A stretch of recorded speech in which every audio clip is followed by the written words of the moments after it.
Um dedo de prosa com tanto de inteligência e um bocado de questões do momento. Sejam bem-vindos a mais um episódio do Conversa de Ateliê, o podcast do Ateliê de Humanidade que faz o nosso encontro entre os apoiadores e os nossos colaboradores. Hoje eu estou aqui acompanhado na mesa de Bia Martins. Fala, Bia. Olá, Lucas. Olá, todo mundo. Paulo Henrique Martins. Fala, Paulo. Olá, pessoal. Olá, Lucas. Olá, Christian, Bia. E voltando a compor a nossa mesa, depois de uma longa e sofrida ausência, Christian Jimenez. Fala, Christian. Olá, Lucas, Bia, Paulo, todo mundo que está me vendo. Pois é, voltei depois de um tempo. Feliz de estar de volta aqui. Obrigado, Christian, pela presença. André não está com a gente hoje, mas ele está assistindo dos bastidores. Não sei se ele vai aparecer, mas ele está aí, está escondido. Mas então, vamos começar nosso episódio de hoje com o nosso tema geral, com a questão: como podemos pensar com as cosmologias indígenas? A gente está trazendo esse tema hoje como parte, né, de um episódio mais ou menos temático em torno dessa questão. O tema é motivado pela nomeação do Ailton Krenak na Academia Brasileira de Letras, algo que a gente vai conversar um pouco mais depois do segundo bloco. Mas, para esse primeiro bloco, a gente queria trazer essa questão um pouco mais geral sobre o pensamento em diálogo com relação às cosmologias indígenas, em particular ameríndios, né? A gente está falando aqui do contexto sul-americano. Esse é um tema que eu diria que nos últimos 30 anos começou a aparecer devagarinho, né, no pensamento, em particular antropológico, que eu tenho um pouco mais de familiaridade, talvez até um pouco antes, lá pela década de 80, 70 e tudo mais. É uma questão que eu diria tem ligação com outros temas que a gente já discutiu aqui, como a questão pós-colonial e decolonial. Também é uma questão política muito candente, muito forte no cenário das sociedades latino-americanas. Tem a ver, né, com a questão do Estado Nacional Latino-Americano, algo que a gente já discutiu também. Enfim, é um tema com muitos braços. Mas, para introduzir, eu queria primeiro pensar, né, colocar a nossa discussão pensando nesse termo cosmologia. Eu acho que esse é um termo que apareceu, de certa forma, para resolver uns problemas espinhosos que os antropólogos e os estudiosos de sociedades indígenas tinham para falar sobre os saberes e os pensamentos que essas sociedades produziram e produzem. Porque, se a gente for pensar o nosso legado colonial, os saberes e os pensamentos dos povos indígenas eram, a princípio, inferiorizados, eliminados ou assimilados de certa forma, e considerados, de maneira geral, inferiores, né? A estratificação aí entre um saber que é um saber racional, um saber cujos portadores eram os colonizadores, e os saberes que seriam, de certa forma, religiosos ou irracionais, ou, enfim, o pensamento primitivo, né, no sentido clássico do termo, que seria irracional, não seria lógico, seria, enfim, de uma outra natureza. Ou, para alguns antropólogos, era racional e era lógico, mas era de uma maneira inferior, né? Isso foi, digamos assim, a situação comum, né, na história da antropologia e das ciências humanas e sociais, eu diria do pensamento ocidental, por muito tempo, até que começou-se a se questionar acerca dessas assimetrias e dessas hierarquias. Diante desses questionamentos, a gente pode começar a pensar em cosmologias, não necessariamente como religiões, não como visões de mundo necessariamente, mas como formas de pensar o mundo que são diferentes, que partem de pontos diferentes, de princípios diferentes e que coexistem, né? Acho que essa é uma coisa importante para a gente pensar, que a gente não está falando aqui de um saber que é necessariamente do passado, ancestral, que não existe mais. A gente está falando de formas de pensamento que existem no mundo hoje, né? E colocar como cosmologia implica também nos colocar como portadores das nossas cosmologias científicas, nossas cosmologias religiosas cristãs, no Brasil em particular católicas, né? Todas as nossas cosmologias que a gente carrega. Então, o tópico aqui, o tema de hoje, é para pensar como nós pensamos em diálogo com, em relação a e a partir dessas outras cosmologias que passaram e ainda passam por um longo processo de inferiorização, eliminação e de injustiça epistêmica no sentido mais amplo. E a mesa está aberta, quem quiser começar. Eu pensei em começar assim, complementando um pouco o que você falou, no seguinte sentido, de que esse pensamento, né, indígena, como você falou, vem há algumas décadas sendo estudado pela antropologia, mas há poucas décadas, talvez 2 décadas, veio também a voz indígena, não só, né, os estudiosos sobre a cosmologia indígena, mas o próprio indígena né, se expressando e trazendo ao público, né, a sua visão. Um dos marcos, né, que não sei exatamente precisar qual foi a primeira edição, é A Queda do Céu, né, do Davi Kopenawa, junto com o Bruce Albert, que é um antropólogo, porque o Davi Kopenawa ele não domina a língua portuguesa, né, e com uma diferenciação que deu muita repercussão a essa obra, né, que o antropólogo Bruce Albert, se não me engano, ele é francês, né? Não sei se estou enganada. Então, com isso, a obra foi publicada também em francês e ganhou uma repercussão internacional.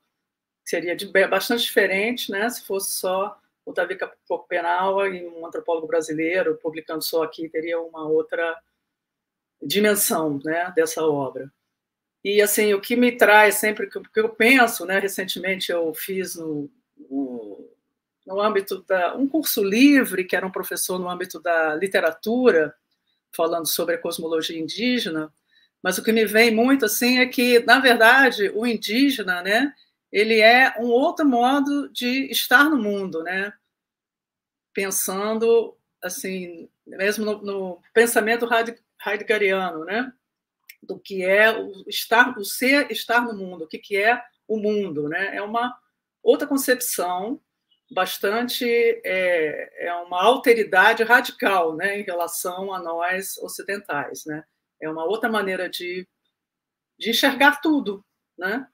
Assim, é uma outra relação com a natureza, que o rio, a montanha, eles são parentes, eles são seres, eles são sujeitos, né? Uma maneira de enxergar a natureza bastante diferenciada da nossa, né? E, ao mesmo tempo, também assim, um outro aspecto, até que nós tocamos aqui num certo episódio do Conversa, sobre, né, a produção do conhecimento indígena, né? Então, como é que... Até uma palavra esquisita, né? Mas o que é o conhecimento para eles e como é que eles chegam a esse conhecimento, né? Então, eu li recentemente que a indústria farmacêutica estava, enfim, se apropriando aí de uma certa substância que era usada nas flechas de uma determinada etnia indígena e que essa substância tinha um poder anestésico, né? Agora, como é que eles chegaram a esse conhecimento, né? Certamente não foi por laboratórios, não foi por experiência, não foi por nada que seja parecido com a metodologia de investigação científica ocidental, né? Possivelmente foi algum xamã que teve um sonho, né, que talvez tenha conversado com uma onça, né, ou com um pássaro que disse a ele que aquela planta tinha essa qualidade, né? Então, é uma coisa assim tão radicalmente diferente da nossa que, né, como o Lucas estava falando, sempre foi vista como algo inferior e algo assim meio crendice, né? Pessoas que viviam numa coisa obscura e cheia de misticismo, mas, na verdade, é uma outra maneira do ser humano estar no mundo. Eu acho que é isso que eles, né, que as culturas indígenas nos convocam a pensar, né, que, como o Lucas falou, coexiste uma outra maneira de estar no mundo. Então, nesse mesmo momento, a nossa maneira de estar no mundo também é posta em questão, né? Ainda mais hoje em dia, tendo em vista o impasse em que nós encontramos em relação aos recursos naturais, as questões climáticas, etc. E que, nesse sentido, talvez, é que hoje em dia temos tido mais escuta, né, ao pensamento indígena. Vou fazer um depoimento pessoal, porque eu vivo numa área muito miscigenada, né? Muito miscigenada, desde o século XVI. Né? A miscigenação indígena, colonizador branco, negros, brancos pobres também. E, assim, eu nunca essa questão... Eu sempre vi numa terra de branco. Eu nunca vi o que era índio na minha vida. No máximo, eu via, sei lá, José de Alencar, era Iracema, tá? Quer dizer, essa leitura da indianizada, do indigenismo romântico do século XIX, que permeou muito, digamos assim, o imaginário dos brancos com relação ao que seriam os povos indígenas. Mas nunca. Mas um dia eu estava fazendo uma pesquisa de campo na região de Nossa Senhora do Ó, com o Manuel Corrêa de Andrade, um geógrafo muito conhecido, que escreveu até O Homem e a Terra no Nordeste. Eu trabalhava na geografia. E eu estava num restaurante, era um antigo aldeamento chamado Nossa Senhora do Ó. Eu estava almoçando, de repente, eu tive uma epifania. Eu passei a ver que todo mundo era índio dentro do salão do restaurante. Todo mundo era índio. Que é isso? Que é isso? Eu que vivi na terra de branco. Eu vi que todo mundo era índio. Foi uma coisa assim, súbita. Foi súbito que aconteceu aquela epifania. Desde então, eu comecei a observar essa questão. Aqui em casa, eu tenho duas moças que trabalham aqui, uma está trabalhando da minha neta, a outra... são duas índias típicas. Essas índias nordestinas são mais baixas, com uma pele mais enrugada, o rosto mais arredondado. O tipo de... Existem vários tipos de aldeamento indígenas que fundaram aqui. E ainda hoje temos uma tradição forte quando você pensa nas brincadeiras de carnaval. Você tem... Quem conhece um pouco o carnaval, o Lucas já esteve aqui, os caboclinhos, né? Você tem o grupo de tabajaras, tem os indígenas tabajaras, você tem os indígenas caetés. Então, são vários indígenas que estavam aqui ocupando essa região desde então e que de certa forma, nunca foram reconhecidos como indígenas. Ele mesmo não tem memória. Quando eu pergunto a Edivânia se ela tem alguma memória, não tem memória. Ela sabe que o pai dela é pajé, o pai dela fuma cachimbo e o pai dela usa plantas medicinais, sabe? Então, dentro de uma tradição, mas ela não sabe, só sabe, se acha curioso que o pai dela usa cachimbo e usa plantas medicinais para fazer cura das pessoas, mas ela não tem a memória da ancestralidade. Quer dizer, se perdeu essa memória da ancestralidade exatamente pela questão da violência colonial. Como se deu a negação das tradições indígenas de uma forma radical. E, atualmente, até os movimentos sociais negam essa ancestralidade dos indígenas mestiçados. Aí, uma outra compreensão que eu tive com relação a essa questão do que chega na cosmologia, eu estou querendo mostrar o seguinte, que é uma invisibilidade, uma negação do outro que impede o acesso ao modo como o outro pensa e sente e constrói a vida. Dessa discussão sobre a questão do racismo estrutural, colonial, a Michele Guerreiro, que já tem participado conosco aqui, ela enviou uma foto que eu compartilhei, inclusive, no grupo do Ateliê de Humanidades, sobre um grupo de indígenas do Cariri, do Rio Grande do Norte. E, quando você observa a fotografia, não sei se vocês se lembram, você diria, não sabe se são brancos, se são negros, se são indígenas, você vê uma população bem mestiçada. Aí eu me encontrei com o Pajé Luiz, num encontro no Rio Grande do Norte, que ele disse o seguinte, está havendo uma negação da nossa natureza indígena no Nordeste do Brasil, porque nós somos miscigenados, é como se nós não fôssemos índios, nós fôssemos outra coisa. Então, há uma negação também, há uma negação do indígena pelos brancos colonizadores que negam a existência de uma outra humanidade possível. Então, como se fosse uma segunda negação de uma possibilidade de existência a partir de uma outra cosmologia, que não fosse ou a cosmologia do colonizador branco ou do colonizado negro. Eu estou chamando então a atenção porque aqui no Nordeste é muito evidente assim, tanto a incapacidade das elites brancas de reconhecerem essa indigenidade, digamos assim, essas populações, e dos próprios movimentos sociais que negam essa indigeneidade, né? Então, eu fiz com a Michelle, inclusive, uma pesquisa com estudantes de Caruaru para como é que ele vive essa questão da mestiçagem entre ser indígena, ser negro, ser branco. É muito confuso, assim, de dizer, olha, eu sou pardo, mas eu me apresento como negro para fortalecer o movimento negro.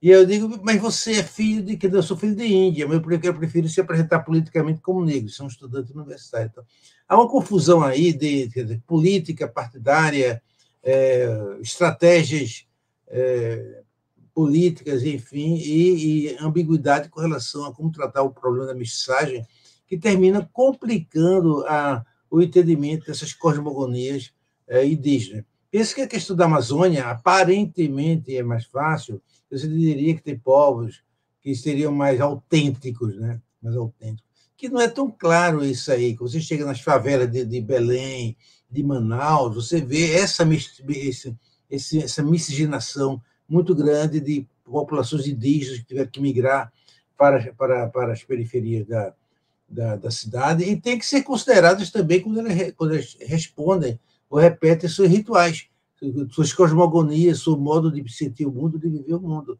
Aí, de certa forma, os antropólogos brancos, os intelectuais brancos, terminam também anulando, tirando a visibilidade desses indígenas das grandes periferias das grandes cidades, para tentar favorecer uma espécie de indigenismo puro que existiria na floresta e que não seria miscigenado e que guardaria, digamos, a alma autêntica do que foram os indígenas de uma certa época. Enfim, parando por aqui, dizer o seguinte, que é uma complexidade muito grande entre purismo identitário, no qual muitas vezes é produzido pelos próprios brancos com relação às populações indígenas, e a questão da reprodução de uma origem étnica, de uma memória histórica de ancestralidade indígena, que necessariamente se passa por miscigenações, seja nos povos que estão da floresta, seja nos povos que estão no mundo urbano.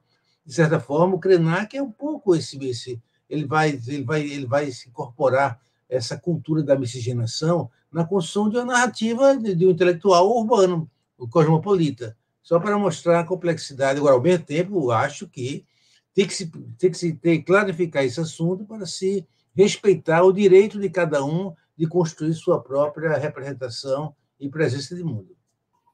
Sim, muito interessante, Paulo, Bia. Eu queria comentar, fazer uma distinção primeiro para tentar refletir, né, pensar o sentido de resgate dessas cosmologias, como definiu Lucas, dos povos originários. A partir de quê? A partir do fato de que a gente deve combinar uma coisa, que os povos originários são povos vivos, aqui e agora. Nesse sentido, existiria um perigo latente muito forte de considerar ele de modo folclorizante. Ok, existem, mas isso é folclore, orgulho ancestral. O que acontece quando a gente usa esse tipo de conceitos, explicitamente ou implicitamente, é simplesmente como se a gente botasse os povos indígenas no museu. Acabou. Folclore seria isso. Então, eu queria colocar aqui a questão do resgate dessas cosmologias de outra forma. Tentar enxergar o valor de conviver com essas cosmologias. Nesse sentido, eu começaria falando que eu vejo muito claramente o que são os povos originários, mas também vejo muito claramente o que podem ser outros povos com cosmologias similares. Eu começaria, desde a minha perspectiva, falando que existe uma similitude no sentido de como se entendem essas cosmologias entre os povos indígenas, né? Vamos falar do nosso continente, né? Dos povos pré-colombianos, seria uma definição, mas também de outros povos diaspóricos, os povos, por exemplo, da diáspora africana. Por quê? Porque além de definir eles como povos da diáspora africana, ou povos originários, eu vejo uma coisa em comum, que é que são povos da terra. Antes de tudo, antes de qualquer outra coisa, são povos da terra. E nesse sentido, Bia falou sobre outra maneira de estar no mundo, né? Essa outra maneira é em contraposição a quê? Ao mundo ocidental, né? Então a gente deve considerar sempre um ponto de partida para refletir sobre essas questões, a colonização ocidental, tanto das Américas quanto da África e outros lugares do mundo, né? Mas antes que tudo, o que se contrapõe a essa visão ocidental do mundo é a visão dos povos da terra, não apenas dos povos originários. São povos que vivem em equilíbrio com a terra, que consideram a terra sagrada e que incluso se consideram a partir da terra. Ou seja, não existe povo originário, não existe povo da diáspora africana sem terra. Então, a partir disso, a gente pode encontrar uma porta de entrada, né, para considerar muitas outras coisas que têm em comum esses povos da Terra, em contraposição à cosmovisão ocidental do mundo, né? Por exemplo, são povos que consideram o tempo como circular, não linear. São povos que consideram que nesse sentido existe início, meio e início novamente, né, como falava Nego Bispo.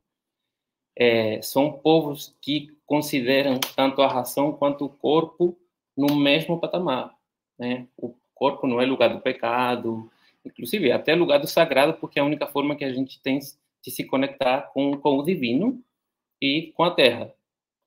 É por isso que existem a mediunidade, etc., tanto de sacerdotisas africanas quanto de sacerdotisas do povo Mapuche. Eu posso falar do povo Mapuche porque são meus ancestrais, sobretudo pela parte da família da minha mãe, né? O povo que habita ainda o sul do Chile e o sul da Argentina. São coisas que têm em comum. E eu resumiria essa lista, a gente poderia fazer uma lista enorme de coisas em comum, em contraposição à visão ocidental do mundo, mas eu resumiria tudo no conceito de rito. O valor que tem o rito nesses povos, em contraposição a uma visão mercantil, capitalista, eu diria, né? E de fé, né? De fé católica nesse sentido. O Luiz Antônio Simas, né? Bastante conhecido, sempre fala que uma vez um sacerdote nigeriano foi interpelado, perguntado como ele via um sacerdote iorubá, né? Foi interpelado e perguntado sobre como ele considerava a fé, como era a fé para o povo iorubá, etc. Ele falou: a gente não lida com a fé é um problema ocidental, virem-se vocês com a fé, porque a gente é povo de rito. Não importa se você acredita ou não acredita. Você vive, você tem uma vivência, uma experiência ritual o tempo todo. Não só no culto, mas fora do culto também. E isso, eu acho que é uma chave para entender de forma mais ampla esse resgate. No rito, por exemplo, o Paulo vai saber muito bem, muito melhor do que eu, como é importante o fato de trocar, de dar, de receber e de retribuir, né? A gente pode falar aqui, por exemplo, sobre o rito do Potlatch, os povos originários da América do Norte, do lado Pacífico, que era basicamente um rito onde você, vários da região, se uniam numa data específica e trocavam, retribuíam, davam e recebiam bens materiais.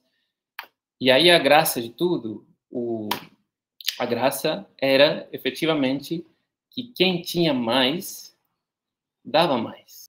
Era ominoso uma pessoa ficar ostentando esse acúmulo de coisas, né? Muito pelo contrário, era ominoso essa pessoa conservar esse excesso de, sei lá, de milho que conseguiu no ano. Era ominoso conservar isso para ele. Ele tinha que dar, ou inclusive tinha que destruir, porque isso era ofensivo para o resto.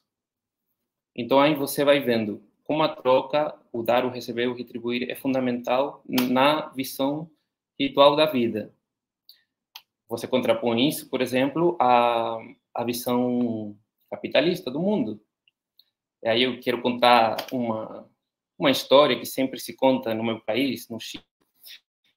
Não sei se vocês lembram do presidente que faleceu recentemente, né? O Sebastián Piñera, foi presidente do Chile em 2 períodos, morreu num acidente de helicóptero agora. Mas ele antes de ser presidente, ele era milionário. Ele estava na lista dos top 5 das pessoas mais milionárias do país. E todo mundo falava, assim, baixinho no corredor, que ele era mão de vaca total. Mão de vaca total. Já se contou, por exemplo, que ele convidava para churrascos, no seu sítio, uma coisa elegante, mas que cada convidado tinha que levar seu pedaço de carne. Ele não comprava carne. Ele só comprava petisco, o vinho, enfim, coisa básica. E aconteceu numa festa que o vinho acabou muito rapidamente. E aí os convidados, né, todo mundo conspícuo da direita chilena, foi lá falar: presidente, acabou o vinho. Esperando que ele fosse na adega pegar mais. Ele falou: acabou? Ah, então vamos fazer uma vaquinha. E a gente manda pedir um delivery. Então, para você ver, é uma contradição total a visão de troca, de dádiva, de dom dos povos originários, dos povos da terra, com a visão que veio colonizar nossas terras, né? A visão ocidental, mercantil, capitalista do mundo. Aí pega o caso do Sebastián Piñera. Você vai em qualquer bairro popular aqui do Brasil, do Recife, do Rio, de Santiago, qualquer bairro popular tem aniversário de uma criança. A família tá, o pai desempregado, a mãe faz um bico por aqui, por aí, vende petisco, sei lá. A situação econômica é muito ruim. Mas a festa da criança é mais importante que tudo. E esse aniversário vira rito. Todo mundo se vira e consegue comprar a comida, refrigerante, tudo. Convida todo mundo, não se importa. Ah, são 5 pessoas só. Não. Vem todo mundo, vem todo mundo. Isso você vai ver em qualquer bairro popular, qualquer favela, qualquer poblação de Santiago, etc. É porque é um instinto, eu diria, no nível já antropológico. Não é para analisar no nível de ciência política, enfim. É um nível já antropológico. O rito é uma questão antropológica. E um instinto que permanece no ser humano em total contraposição à visão ocidental, que veio nos colonizar. E outra coisa importante do rito, que eu diria que a gente tem que pensar para tentar conviver com aquilo, é que, tudo bem, as pessoas imaginam o rito como se fosse apenas uma atividade de um culto religioso dos mapuches, do povo da América do Norte, dos povos africanos, mas não. É uma visão que perpassa, como eu falei nesses 2 exemplos, é uma visão que perpassa e que vai do culto para fora.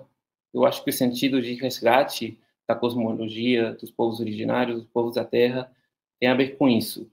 E outra coisa, no rito, é o único lugar, ou a única prática onde existe um eu, existe um você, existe também uma divindade, mas onde você não aniquila. Na visão ocidental do mundo, você aniquila o outro. Esse é o sentido. A pessoa de sucesso, a pessoa respeitada na sua dignidade, é a pessoa que consegue aniquilar sua concorrência.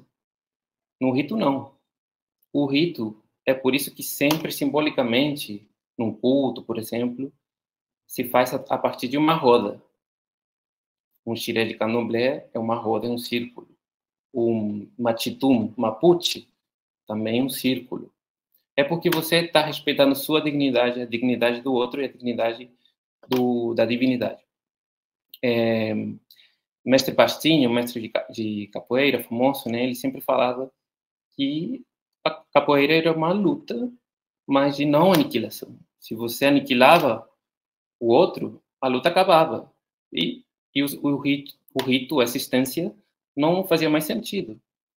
Então, realmente tem a ver com isso. Com a troca, uma coisa, e a outra é uma lógica de não aniquilação do outro.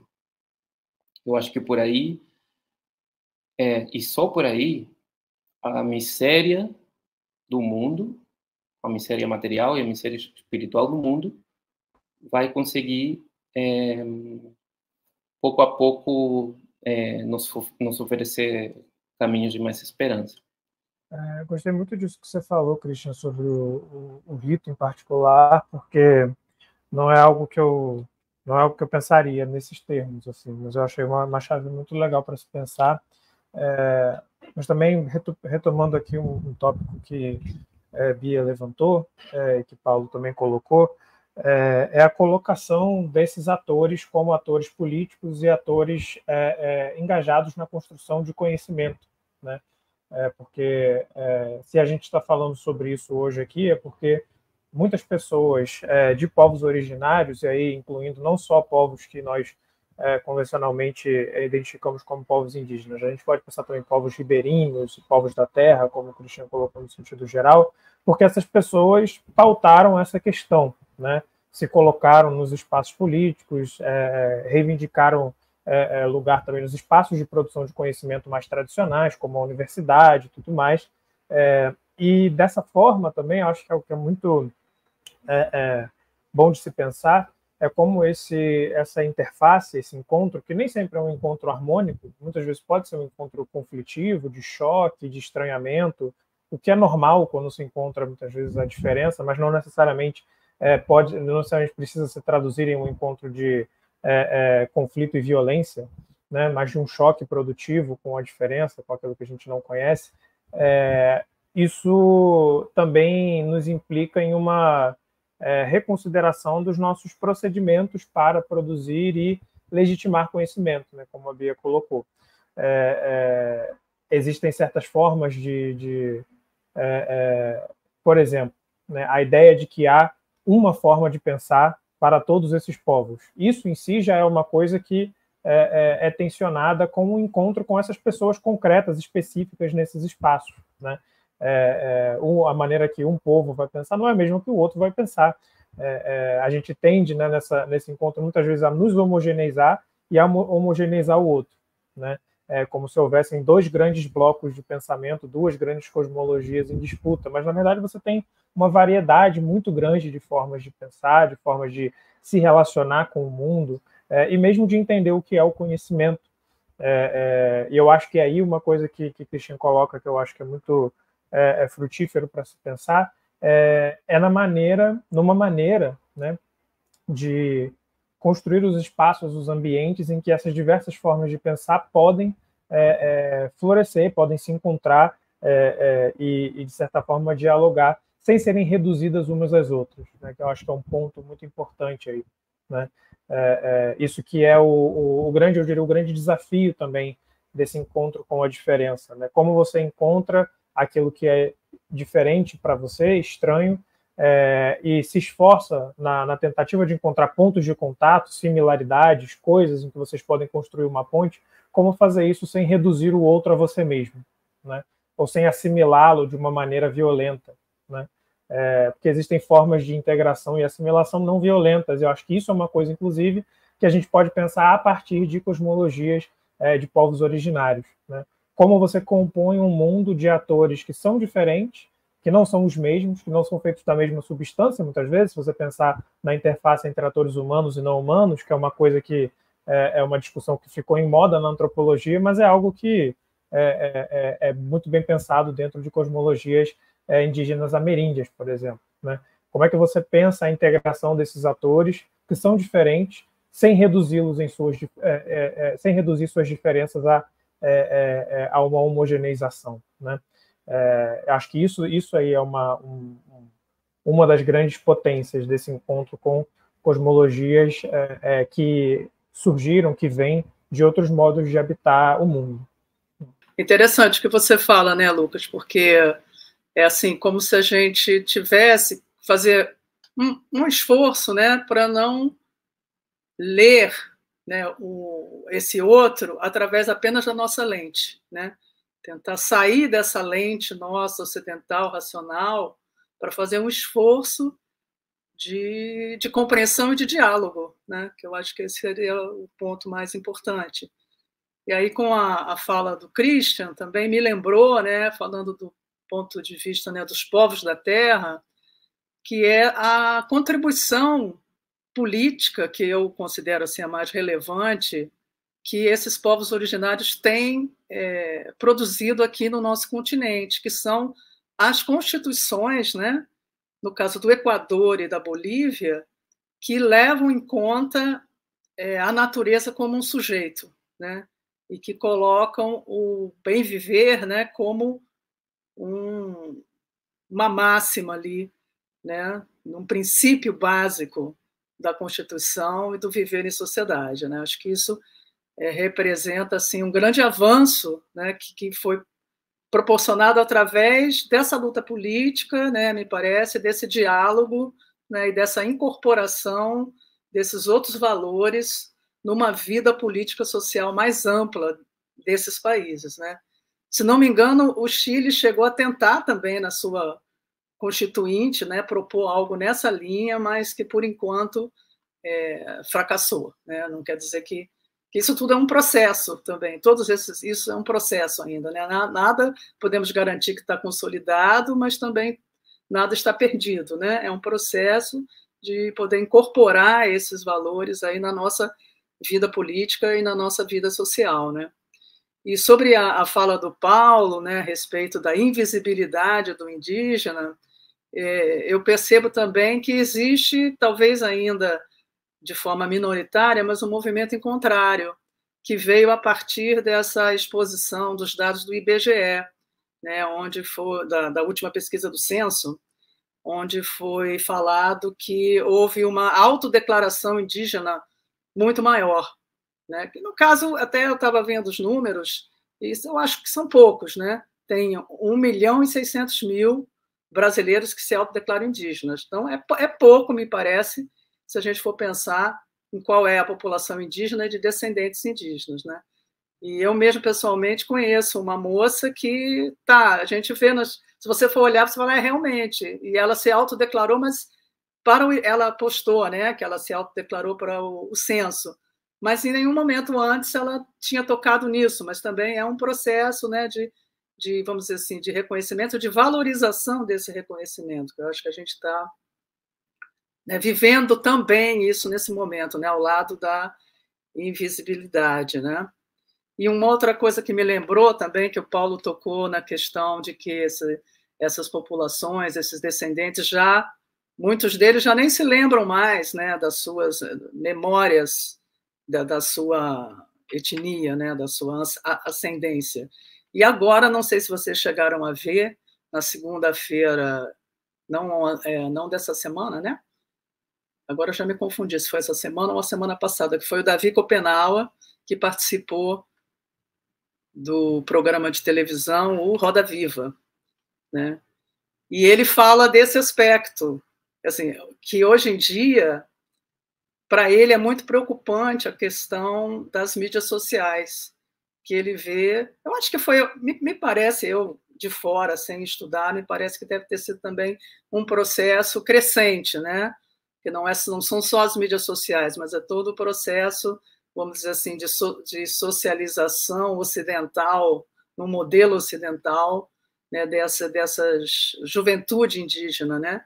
Mas que ele percebe que está se perdendo essa memória também pela contaminação, né, do uso muito constante dessas redes sociais que vão afastando, né, essa juventude indígena dos seus próprios rituais, né, da sua própria convivência ali dentro daquele rito da sua cultura, né, ficando inserido mais nessa comunicação tão presente e, né, constante, feita pelas mídias sociais, que acabam desconectando, né, essa juventude da sua tradição, né? Então, o que eu estou querendo chamar a atenção é de que existe uma espécie de uma a razão mítica ocidental que funciona pelo binarismo. Nós e os outros, não há transição. Ou somos nós ou somos os outros, né? Essa questão, o outro é um corpo sem alma, por exemplo. Tem um relato de Frei Vicente Salvador, no século XVI, no começo da colonização, que o índio começou água benta é água normal, e começou a abençoar os outros indígenas, né? Fazia assim, ele via o padre fazendo, ele começou a fazer. Resultado, foi para o calabouço em Lisboa.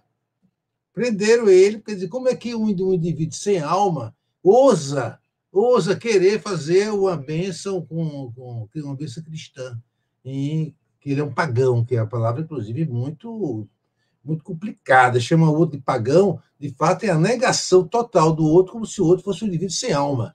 Sem alma. Então, esse binarismo, natureza, cultura, o branco e o negro, o branco e o índio, isso e aquilo, de fato, termina colocando a cosmogonia do outro numa posição de exotismo. Exotismo, que é uma forma também de você marginalizar o outro, você excluir o outro quando você coloca o outro como um exótico. Então, essa coisa. Os índios na floresta são exóticos. Eles vivem de uma forma completamente isolada, etc, etc. A antropologia tem uma grande discussão sobre isso, né? Até porque quem é que se diz que é indígena? Essa foto que eu compartilhei com vocês aí. Quem se diz que é indígena? Vendo essa foto dos indígenas do Rio Grande do Norte, que se colocam como indígenas, aparentemente, do ponto de vista fisionômico, você diria, você não sabe se são negros, brancos ou indígenas. Então, assim, tem essa dimensão de como integrar a cosmogonia do outro sem ver o outro como um tipo exótico ou um tempo radicalmente diferente de mim mesmo. Porque isso é uma visão etnocêntrica, né? Eu sou um cara, tenho alma, sou branco, sou isso, aquilo, o outro é exótico. E o outro, como ele é exótico, a cosmogonia dele só vai se sobreviver se ele deixar ele preso na floresta.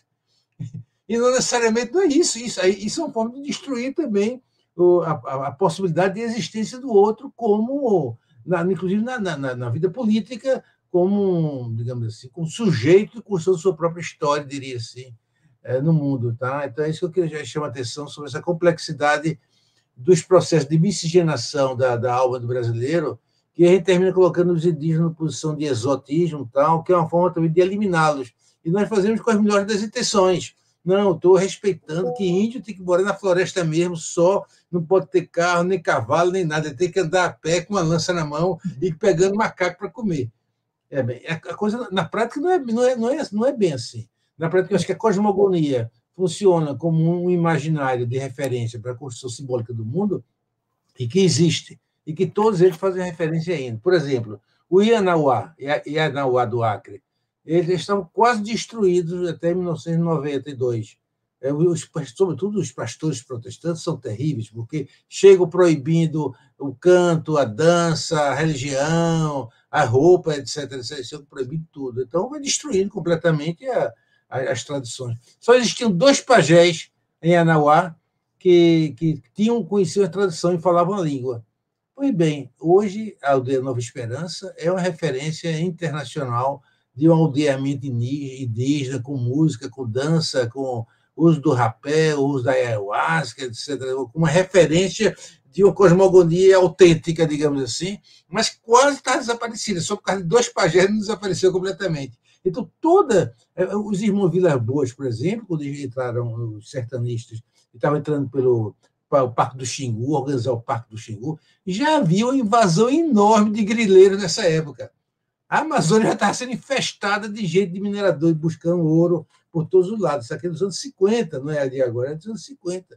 O Vila Boa, tem aquele relato do Vila Boa no Netflix, é muito interessante, sobre Pantanal ou Pântano, alguma coisa assim, que tenha esse documentário muito interessante sobre o Cláudio e Orlando Vilas Boas.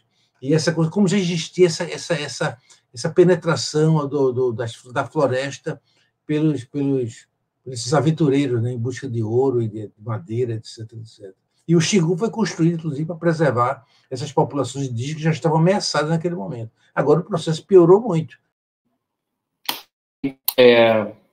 Claro, eu concordo plenamente. Precisamente Por isso falei do conceito de folclorização também, similar ao de exotismo, porque realmente, como eu falei no início, são povos vivos hoje e agora. Se a gente considera eles dentro do exótico ou do folclore, é continuar com uma visão colonial do mundo. O diálogo só vai acontecer quando realmente a gente consiga enxergar eles, conviver com eles, a partir de uma vivência e agora, e não de colocar eles no museu, apenas no livro, apenas numa palestra, enfim. Eu acho que essa visão ritual da vida dos povos da Terra efetivamente continua permeando, vai achando fresta nessa construção ocidental na qual a gente vive. E essas se manifestam como pulsações antropológicas, eu diria, né? Com facilidade de retribuir, etc. Respeito pela ancestralidade. Quando a sociedade ocidental, né, considera o velho como uma pessoa que já não serve mais. Engrenagem sistêmica, né? Quando você respeita o velho, quando você considera ele pela sua sabedoria, etc., você já está vivendo uma dimensão ritual da vida, sem necessidade de pertencer a uma comunidade indígena, a visitar um terreiro de candomblé. Não, porque terreiro de candomblé e comunidade indígena não é para todo mundo. O mundo ocidental já chegou aqui para ficar. Eu acho que não tem jeito. Vai ser. Mas, enquanto a gente consiga dar essas frestas, onde a visão ritual da vida permeia, experienciar essa visão de mundo, respeito da realidade, considerar a terra como sagrada, dar, receber, retribuir, etc. Aí a gente já, finalmente, eu acho que vai finalmente abrir de diálogo onde você e o outro estará no mesmo patamar. Bom, a gente ia falar um monte de exemplos de como essa visão ritual do mundo vai dentro de um esquema ocidental. São infinitos exemplos, eu diria. Mas eu queria falar também do Paulo sobre essa dificuldade de definir o indígena a partir do problema que gera a miscigenação. Porque realmente existem diferentes experiências no mundo, a partir da questão da raça, por exemplo. Aqui no Brasil, a questão da raça para o povo negro está bastante definida, né? Já existe mais ou menos um consenso de que a pessoa é negra a partir do fenótipo, contraposição com os Estados Unidos, que é diferente. Mas aqui isso já é uma coisa aceitada pelo IBGE, etc. Mas existe ainda a dificuldade para definir quem seria indígena. Mais ou menos todos os teóricos encaminham uma conversa no sentido de vivência comunitária com alguma comunidade indígena, né? Não só a partir do fenótipo, em contraposição ao povo negro. Mas isso gera também inúmeras dificuldades. É uma conversa aberta, porque isso é atravessado por questões, por construções sociais, etc. Por exemplo, no meu país não existe muito a discussão racial, e existe mais ou menos um todo, diria, né? Mas que todo mundo chileno é miscigenado, uma mistura com espanhol. E a conversa para por aí. Medida, quem questiona isso é identitário, papapá. Eu acho até que por isso existiram inúmeros problemas nessa Constituição ser aprovada, né? Aquela Constituição que colocava os temas indígenas na agenda. Mas aqui no Brasil, eu e minha irmã já somos reconhecidos como indígena pelo fenótipo. Eles não sabem de onde a gente vê, eles não sabem. Mas o André já me considerou indígena. Minha irmã foi questionada na rua. Você é de qual tribo? Ou de qual povo? Então, eu não nego que aqui no Brasil eu sou indígena. Cada vez que aparece um formulário que eu devo preencher, eu preencho o povo Mapuche, porque eu sou lido aqui assim. Mas é uma questão aberta, não pensem que para mim isso está fechado. Para mim gera inúmeras questões. É um tema difícil, inclusive, né? Porque você não tem uma certeza da sua identidade. Isso é complicado. Na minha casa, aqui somos 2 pessoas, minha esposa é negra retinta, e a gente tem sempre essas conversas e chegamos nessa conclusão de que, de alguma forma, ela tem a certeza de quem é, e eu não. Eu estou meio que à procura, porque sou lido de uma forma ou outra. Eu morei na Alemanha, na Espanha também, ela era lido como indígena, mas no meu país, eu não. Eu sou um miscigenado, um crioulo, como a gente fala.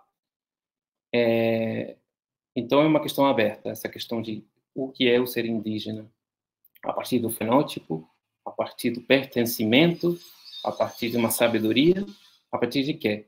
Existe uma antropóloga bem interessante nas redes sociais, as pessoas podem procurar por ela, que se chama Jade Lobo. Ela está numa interseção entre o povo preto e o povo indígena, na Bahia. E ela está sempre a caminho dessa questão também. É só uma indicação aí, se vocês quiserem continuar essa conversa também. Eu queria trazer uma informação sobre a questão do crioulo, porque a Cusicanqui, na Bolívia, a cultura chola é assumida, que é uma cultura crioula, é assumida pelos povos indígenas, né? Os Aimara, né? Então, você vai lá em El Alto, aquelas roupas de espanhola, né? Cheio de ouro, tá todo aquele chapéu de Rei Charles, sei lá de onde vem. Então, eles assumem essa cultura chola, mas não abrem mão de serem indígenas. Então, eles têm aí até a delimitação geofísica ou geopolítica dela. Tem um bairro, que é o Alto, que é o bairro dos indígenas, tem uma universidade indígena, onde eles vão reproduzir toda a sua construção política e ideológica indígena, né? Mas, assim, não se misturam com os brancos de lá de baixo, né? De Santa Cruz. Então, é difícil na prática, e eu acho que eles estão certos, assim. Eles falam sua língua, o Iamara, mas eles falam espanhol também. Então, tem com você. Você é Mapuche, mas você também é branco, assim, no sentido assim, você é um fenômeno urbano, uma mestiçagem metropolitana, digamos assim, que é a única forma também que eu vejo de se respeitar as cosmologias diferentes, e resgatar essas cosmologias diferentes num outro mundo que seja um mundo, uma outra humanidade, uma humanidade integrada e plural, que seja diferente, mas que seja convergente também na construção intelectual e estética do mundo.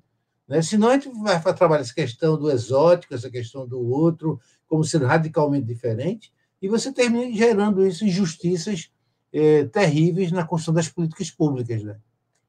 Só somando essa questão. Por exemplo, para os bolivianos isso não é um problema. Essa construção de um movimento indígena que seja poderoso e conviver com a cultura chola. Beleza, tá certo. Então vamos encerrar nosso papo por aqui. E vamos